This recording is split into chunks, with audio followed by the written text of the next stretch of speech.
കാടുവിട്ട് നാട്ടിലേക്കിറങ്ങുന്ന അപകടകാരികളായ വന്യമൃഗങ്ങളെ കൊല്ലാനുള്ള നിയമത്തെ ചൊല്ലി പരസ്പരം കലഹിക്കുകയാണ് സംസ്ഥാന കേന്ദ്ര സർക്കാരുകളും വനം വകുപ്പും. ഇവർക്കിടയിൽ പെട്ടുപോകുന്നതാകട്ടെ ഉപജീവനത്തിനായി മണ്ണിനോട് മല്ലിടുന്ന കർഷകരും തൊഴിലാളികളുമാണ്. ഇവർക്ക് പറയാനുള്ളത് എന്താണെന്ന് കേൾക്കാം.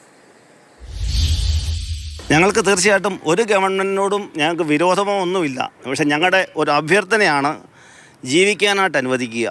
ജെയ്സന്റെ ഈ വാക്കുകൾ ജെയ്സന്റെ മാത്രമല്ല, കേരളത്തിലെ എല്ലാ മലയോര മേഖല കർഷകർക്കും പറയാനുള്ളത് ഇതുതന്നെയാണ്. ജീവിക്കാൻ അനുവദിക്കണം.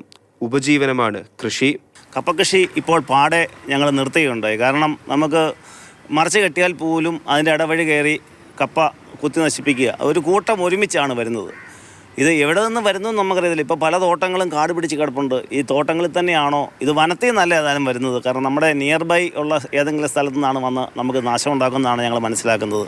ഞാൻ പൈനാപ്പിൾ കൃഷിയിലേക്ക് ഒരു മാറ്റം വരുത്തി. പക്ഷേങ്കിൽ അതിനും അതിഭയങ്കരമായ ശല്യമാണ് ഉണ്ടായത്. ഈ അടുത്ത കാലത്ത് എലിവാലിക്കരയുള്ള എൻ്റെ തോട്ടത്തിൽ പൂവാകാറായ 5000 കാനിയോളമാണ് ഒരു കൂട്ടം പന്നികൾ കയറി നശിപ്പിച്ചത്. വനം വകുപ്പിന്റെ ഭാഗത്തു നിന്നും നഷ്ടപരിഹാരമുണ്ട്. എന്നാൽ ശരിക്കും ഈ നഷ്ടപരിഹാരത്തിൻ്റെ അവസ്ഥ എന്താണ്? ഈ ഗതികെട്ടിട്ട് പന്നിയെ കൊല്ലുന്നവനെ വലിയ തീവ്രവാദിയെ പിടിച്ച പോലെ നിർത്തി ഫോട്ടോ എടുക്കാനൊക്കെ വനം വകുപ്പ് കാണിക്കുന്ന ഉത്സാഹം 300 കോടിയുടെ തടി വെട്ടിയവനെയൊക്കെ പിടിച്ച് കാണിക്കുമായിരുന്നെങ്കിൽ വനം വകുപ്പ് നല്ലതാണെന്ന് ഞങ്ങൾ പറഞ്ഞാനെ. ഇത് ഏതെങ്കിലും ഒരു അത്തപ്പാടി തൻ്റെ പറമ്പിൽ കയറിയ പന്നിയെ കൊന്നു കഴിഞ്ഞാൽ അവനെ ഫോട്ടോ എടുത്ത് നിർത്തി കാണിക്കുന്നതാണ് ഇപ്പോഴത്തെ ഒരു ഇതായിട്ട് കരുതുന്നത്. കർഷകർക്ക് ഉപജീവനം തുലാസിലാകുമ്പോൾ തോട്ടം തൊഴിലാളികളും മലയോര ജനതയും ജീവൻ പണയം വെച്ചാണ് മുന്നോട്ട് പോകുന്നത്. ടാപ്പിംഗ് നോട്ടിരിക്കുകയായിരുന്നു. ഞാനിപ്പോൾ ഞങ്ങൾ എൻ്റെ അടുത്തുള്ള ടാപ്പിങ്ങിനോട് വർത്താൻ പണി നിൽക്കുന്ന സമയത്ത് അവനോട് പറയുക ഒരു പന്നി അങ്ങോട്ട് പോയിട്ടുണ്ടെന്ന് പറയും. അപ്പോൾ അതേക്കുറിച്ച് ഞങ്ങളിങ്ങനെ സെർച്ച് നിൽക്കുന്ന സമയത്താണ് പന്നി ഇങ്ങനെ ഓടി വരുന്നത്. അപ്പോൾ ഓടി വരുന്നത് ഞാനും അപ്പുറത്ത് ചെറിയ കളകളൊക്കെ ഉണ്ടായിരുന്നു. അപ്പോൾ അപ്പുറത്തോട്ട് പോകുന്നവർക്ക് ഞാനിരുന്ന് അപ്പോൾ കുറച്ച് മുമ്പ് എൻ്റെ ഏകദേശം അടുത്ത് വരുന്നതാണ് ആരും ഓടി വന്ന് എൻ്റെ അടുത്തോട്ട് വരുന്നത്.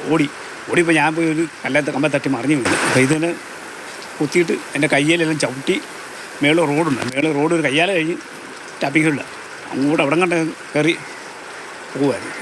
4 വർഷമായി ഇതുവരെ 1 രൂപ പോലും സർക്കാരിൽ നിന്നോ വനം വകുപ്പിൽ നിന്നോ സുരേഷിന് നഷ്ടപരിഹാരമായി ലഭിച്ചിട്ടില്ല.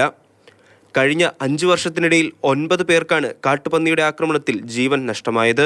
കൊന്നൊടുക്കാൻ ഉത്തരവിടാനാകില്ലെങ്കിൽ ജനങ്ങളുടെ ജീവനും സ്വത്തിനും സംരക്ഷണമൊരുക്കാനെങ്കിലും അധികൃതർക്ക് കഴിയണം. കാട്ടുപന്നിയെ ക്ഷുദ്രജീവിയായി പ്രഖ്യാപിക്കില്ലെന്ന നിലപാടിൽ തന്നെയാണ് കേന്ദ്രം. സംസ്ഥാന സർക്കാരാകട്ടെ കേന്ദ്രത്തെ പഴിക്കുന്നതല്ലാതെ മറ്റൊന്നും ചെയ്യുന്നില്ല. ജനങ്ങളുടെ ആവശ്യം എന്തെങ്കിലും ഒരു നടപടിയെടുക്കൂ സർക്കാരെ എന്നുള്ളത് മാത്രമാണ്. ക്യാമറമാൻ ജോബിൻ തേക്കടിക്കൊപ്പം നിതിൻ തോമസ്, മാതൃഭൂമി ന്യൂസ്, കോട്ടയം.